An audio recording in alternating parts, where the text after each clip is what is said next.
Tonight on Top Story, security analyst questions government's refusal to sign the comprehensive document designed by the National Peace Council to deal with the threat of party militia, insisting government's refusal renders the entire document useless. Well, if the government does not send to the document, then the document is not worth the paper it has been signed on.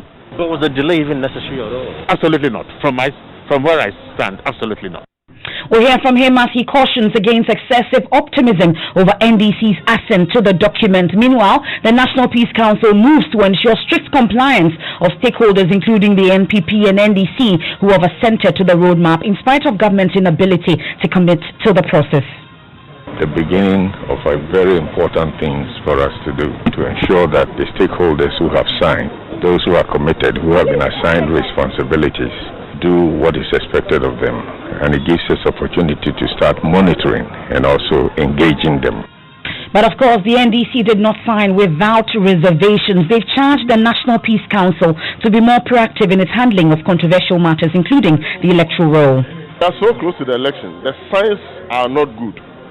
And so we have asked the Peace Council to be more proactive and not reactive. That's coming up on Top Story. Also, we'll get to look at the Ghana Health Service as they mount a spirited defense of COVID-19 figures and deaths, insisting once again that the service does not manipulate the collated figures from the regions as our cases hit 12,590. That and more coming up here on Top Story, brought to you by Bond Savings and Loans. Your success, our passion. Gasm, the nation builder. Vodafone, the future is exciting, ready. And don't forget that we are still giving you too much data. Dial *700# to get 3 GB data for 10 Ghana cedis, 8 GB data for 20 Ghana cedis, and 20 GB data for 50 Ghana cedi bundle. Stay home and connected with Vodafone, because with too much data, there's almost nothing you can't do. Ready?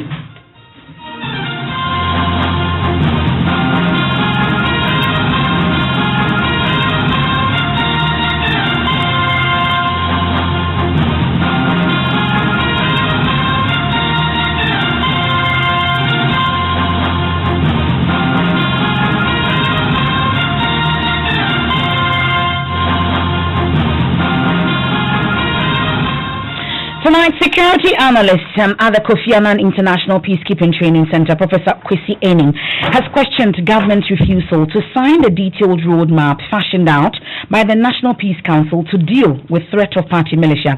Professor Ening observed that apart from government's inability to do the needful, it will be near impossible for the Peace Council to ensure strict compliance with the critical actors who have assented to the document, arguing that the Peace Council lacks the capacity to enforce full compliance. We'll hear from him shortly, but his comments comes on the back of an event organized by the Peace Council to allow the opposition sign that document. You recall that President Akufo-Addo asked the Peace Council to facilitate dialogue between the NPP and NDC after the famous Ayawaso West Wuogon by-election. We can listen to how we arrived at this point. We'll get to hear that shortly, but after this, there's been several engagements between the NPP and the NDC over how to deal with the threat of party vigilantism. The NPP in February this year signed and agreed with the roadmap, but its main contender, the NDC, refused to sign, citing the absence of key stakeholders like the Electoral Commission and government from the signing ceremony. Today, the NDC assented to the document, but not without reservations. My colleague, Kwesi Wilson, was at that signing ceremony. He joins us in studio with more on this. This is not the first ceremony you've been to, from Pejiase Lodge till today. You've been at all the meetings with the Peace Council and the various political parties.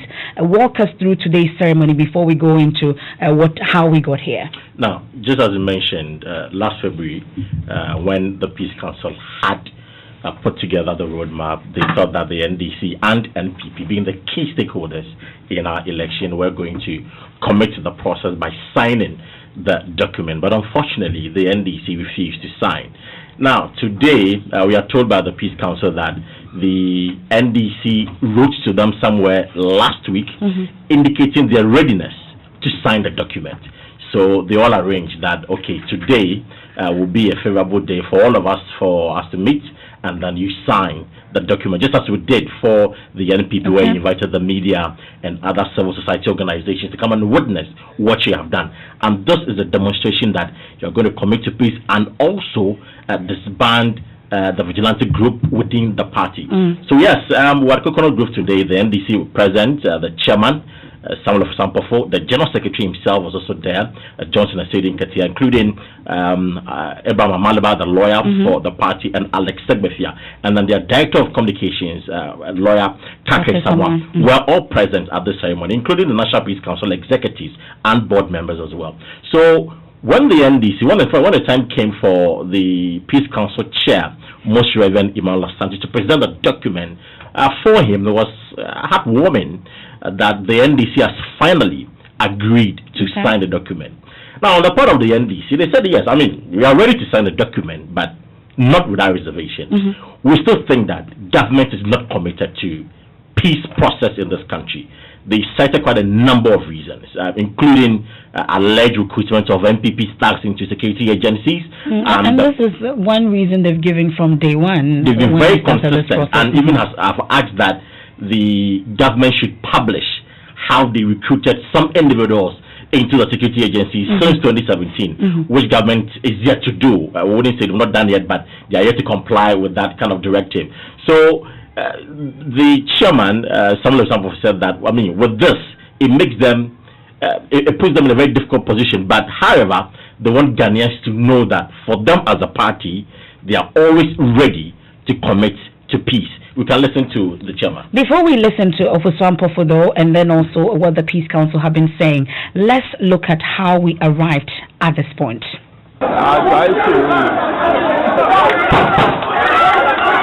Scores of men believed to be NDC supporters are seen following the uniformed men. That was after they prevented them from getting access to the house of the NDC parliamentary candidate. The first gunshots are heard. Some of the supporters retreat as they try to take cover, but the gunfire continued unabated. Right now, they point the gun come here. Even as some of them fled the scene, others will still remain to face the men unarmed. But soon, that false sense of invincibility vanished into thin air, as a few courageous ones will also now begin to hide behind shops, trees and vehicles. Now it begins to feel like a war zone, as a voice is heard yelling in the background for the men to shoot.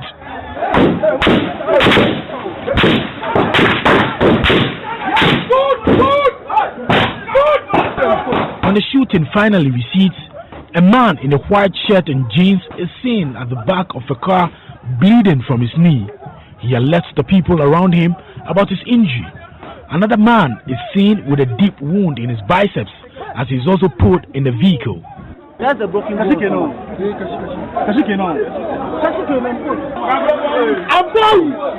driving the car? They should take him away. No. Take him to our car. No, they should take him away. He's bleeding out too. He's bleeding out. I'm dying, man. But I'm dying, man.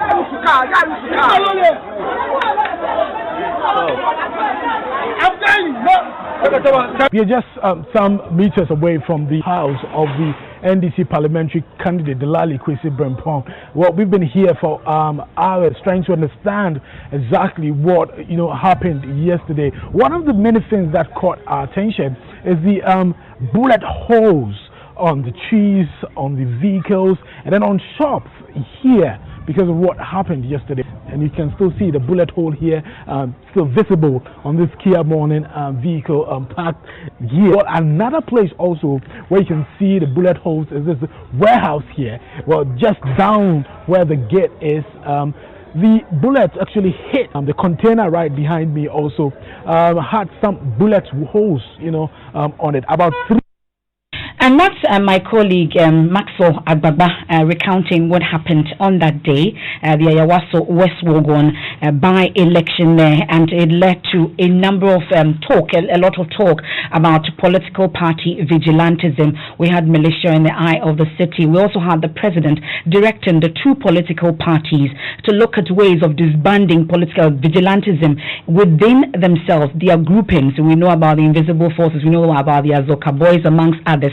Then we've gone to Parliament, where we now have the Vigilantism and Other Related Offences Bill that was also passed, amongst others. Then today we're here. So let's talk about the issues that happened today before we can hear from Ofuswampo Fopaka. So who else has signed this particular document? So apart from the NPP and MDC, we know that the NCCE, the Christian Council, Catholic Bishops Conference, CDD representing the CSOs, Small Arms Commission, Office of the Chief Imam, have all signed to this document. So now the only person, key individual left here is government, which the NDC are still raising concerns that the government is not demonstrating enough commitment towards the fight against political vigilantism. We have communicated our reservations in a letter that was written and signed by myself on the 27th of May 2020. As of now, we are even not aware whether the government has appended its signature to the agreement that we have signed today. For us, it's a very worrying development.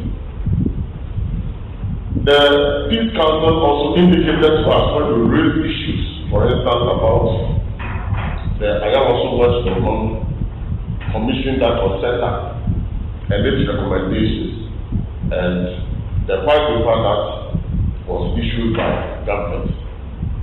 Regrettably, as we speak now, not a single person who was found culpable by the commission of some of the violent things that we saw, including physical attack on sitting members of parliament and so on and so forth, has been reprimanded.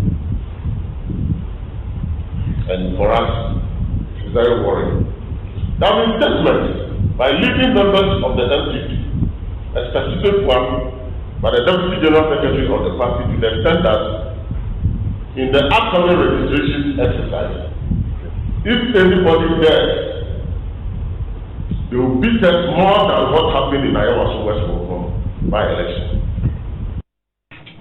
That's Samuel Ofuswampo, the chairman of the NDC.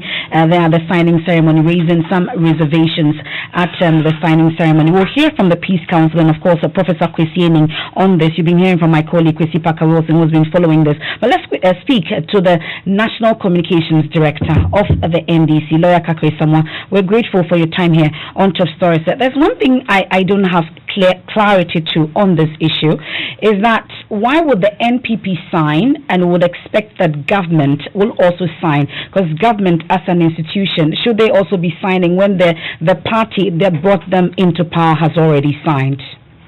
Yeah, am I speaking to Emefa? Yes, you are, sir. Emefa, I beg you, accept my good evening. Now, you are saying that you do not understand why we are requesting that the government should sign in addition to the NPP. Am I right? Exactly. Well, as a matter of fact, this is an executive presidential system, and it is strictly speaking not a party government. It is an individual who formed the executive, the government, and therefore it is always different from the party. That's number one. Number two, it is the government and not the party that controls the executive levels of this country. For example, it is President Akufo-Addo who orders the police about, who commands the armed forces, who is the head of the public services and controls them. So when we say that we want the government to sign, we want that institution in this country that can move things to sign. The MPP is our rival as a political party, but it has no power as a party. Well, but there were some reservations that you raised, notwithstanding. We know that all the others, we've had CSOs, NCCE, the Peace Council, amongst others, have all assented to this. But notwithstanding that you were expecting that government should have signed, they did not, but you have gone ahead to do so. We'll come to the issue about being committed to the process, though. But you raised issues about tax in the security agency, one of the main issues that you've raised all this while, asking for the publishing of the recruits that we've had since 2017, for instance, and then also part of the report from the Ayawaso West Wogon Commission not being fully implemented. You also cited Obri Boahin threatening to beat those who attempt to disrupt the upcoming registration exercise, amongst others. Did you get any assurance, for instance, before signing today's document? No, as a matter of fact, the procedure was that we signed before you could make any comment. So we signed, and afterwards we made this comment from which you have extracted the statements you just made. But after signing, you definitely then made the comment. Did you get anything? Did you hear anything from the Peace Council? Well, what did they say about it? The chairman was fairly straightforward with us. He said that that council employs covert and overt means to achieve the objectives for which it was set up, and that we should have complete faith and trust in them, and that they will do everything possible in order to achieve the peace and the stability that you and I wish for in this country. So then, are we to see the NDC, have you already initiated processes to disband political party vigilantism group in your party? Have you already done so? I don't understand the question, because after the passage of the Vigilantism Act, technically there are no vigilantes in this country. Is that not so? Is that so? Yes, so I don't understand your question. You just mentioned that technically there are no vigilantism groups, but on the ground, we do not have vigilante groups anyway. You don't? We don't. You know about the Azoka boys? I said we do not. That is present tense. I hope you heard it. So they are no longer in existence. That's what you're saying. We do not have vigilante groups. Okay. Well, but I would want to find out about our commitment to this whole process, because you have some reservations, even though you have gone ahead to sign this. How then are we assured that the NDC is committed to what they signed today? Whenever we sign a document, we make sure that we abide by the contents of the document. Whatever we are required under the document to do, we'll do it. That is what we mean by our commitment. Okay. And don't forget, apart from the fact that I'm NDC and we belong to a specific group, we are also Ghanaians. We love our neighbors. We love our countrymen and women. We want them to live in peace with us, even though they don't agree with us. And we cannot do that if we do not love them back. Well, we'll leave it here. We are grateful for your time. That's the National Communications Director of the NDC. Well, the National Peace Council assured of working out modalities to address the NDC's concerns, but also assured that government will be made to sign the document. It is our wish that in the interest of the country, the peace of our country, the development of our country, the country we all love, we will do everything to ensure justice and peace. And as a national institution, not committed to any one side of the divide, political divide, we will do the best that we can to bring attention to the concerns that have been raised at the appropriate time.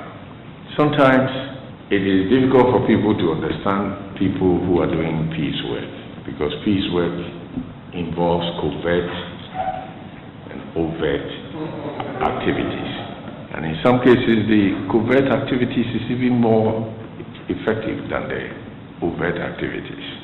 So we can assure our brothers and the entire Ghanaians that the Peace Council would do all it can with its partners to deliver on the mandate that we have been given. We would be naive to think that the mere signature to this document solves all the problems, but at least as distinguished members of this country, we know that once we have committed ourselves to something, we will do the best that we can to ensure that what we have committed ourselves to comes to fruition. Well, the Peace Council Chairman, Reverend Professor Emmanuel Asante, speaking to my colleague Kwesi Parker-Wilson, said the Council will begin effective monitoring of activities of stakeholders who have signed the document and also get government to do the needful. It means the beginning of a very important things for us to do to ensure that the stakeholders who have signed, those who are committed, who have been assigned responsibilities, do what is expected of them. And it gives us opportunity to start monitoring and also engaging them. But how soon do we expect the implementation of the 22 recommendations you have put across? As soon as possible. But there are concerns about government failing to, assent to this document. For Peace Council, what has been the effort? We will inform the government about concerns that they have expressed. But I don't think that the government is saying that they are not committed to it. But it's been months. Have you made any attempts to get government? My friend, I've told you that we will consult the government and inform them in respect of the concerns they have expressed.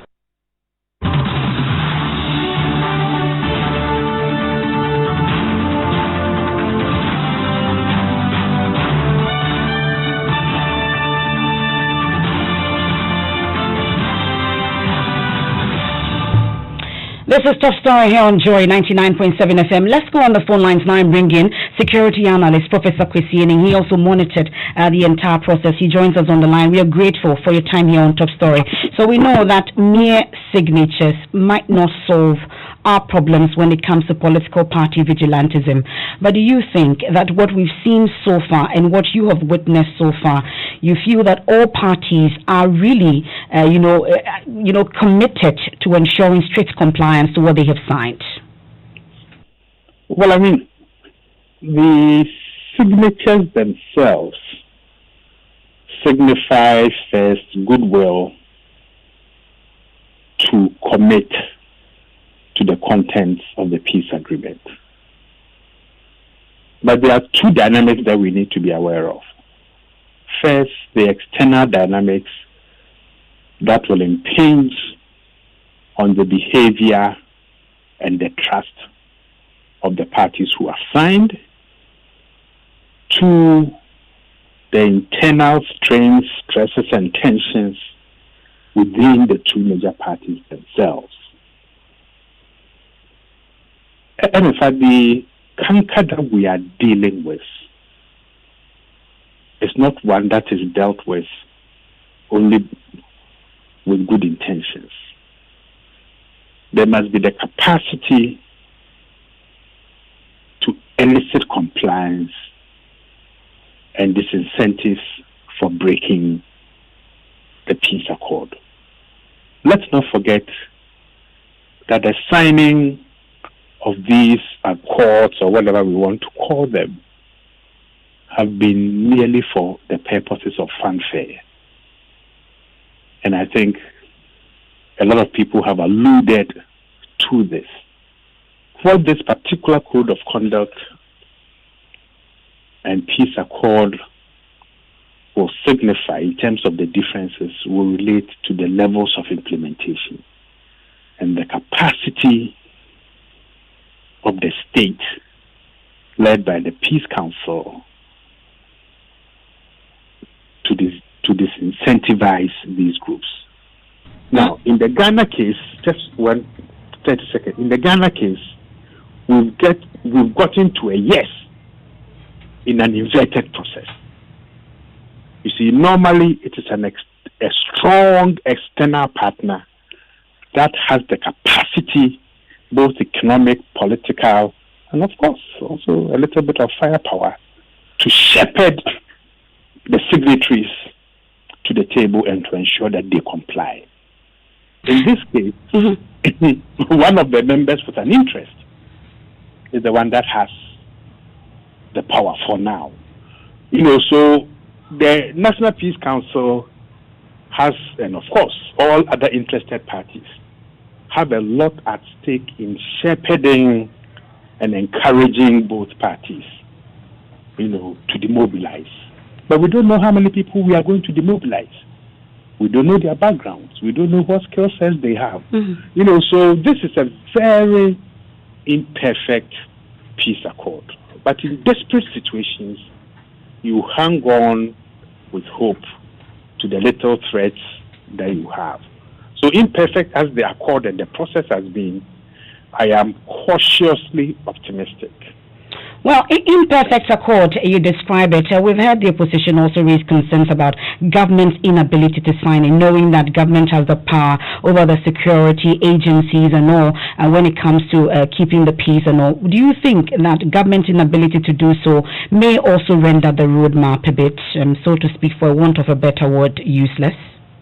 Well, I think the word unwilling and useless probably might not capture the dynamics properly.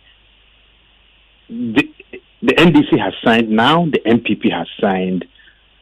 The critical player is the government because it controls the forces that wield the tools of violence.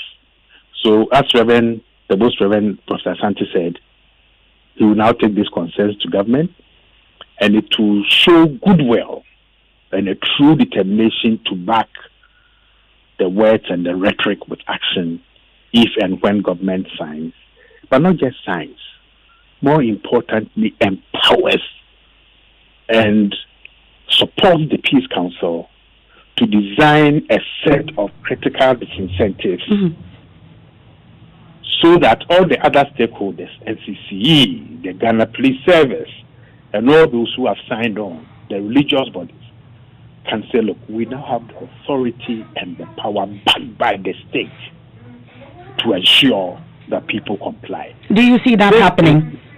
It must happen, otherwise this is the last chance. Because even the Joint Intelligence Committee of the National Security Coordination Committee, quote, the vigilante menace has become an albatross around the neck of the nation. Others have called it Ghana's unexploded political ordinance. You see, there are about 50 codes of concern from those who matter and those who know. This is possibly the last chance that we've got. I think Commissioner Kofi Boakye has warned us eloquently on or around the 4th of January this year, and others have cautioned us. So I think it is in our collective interest as Ghana to invest in Ghana Incorporated in terms of the peace, the development, and the stability, so we can have a successful election. We're grateful for your time. That's the security analyst, Professor Kwesi Ening there. We've been talking about the NDC signing that peace accord today, and there have been concerns about government's inability to do so. We've heard from the Peace Council, who is assuring that they are working out modalities to ensure that the NDC's concerns are addressed, and then also get the government to sign the document. That's it for Top Story, brought to you by Bond Savings and Loans. Your success, our passion. Gas and the Nation Builder. Vodafone, the future is exciting. Ready. News